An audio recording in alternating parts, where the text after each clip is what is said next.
হরে কৃষ্ণ। আজ অভয়চরণা অরবিন্দ ভক্তি বেদান্ত শিল প্রভুপাদের আবির্ভাব দিবস। আজকের দিনটি অত্যন্ত বিশেষ। শিল প্রভুপাদ হলেন আন্তর্জাতিক কৃষ্ণ ভক্তামৃত সংঘ, international society for Krishna consciousness, ইস্কনের প্রতিষ্ঠাতা আচার্য।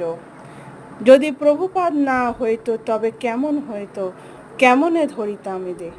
প্রভুপাদ যদি না থাকতেন তাহলে বর্তমান আজ যে জীবনটা আমরা পেয়েছি, আমরা যে উপলব্ধি করতে পেরেছি যে আমাদের ভক্তি জীবন অবলম্বন করা উচিত, আমাদের ভগবত সেবায় নিয়োজিত হওয়া উচিত, এই জীবনটা কিন্তু আমরা উপলব্ধি করতে পারতাম না, এই জীবনটা কিন্তু আমরা পেতাম না।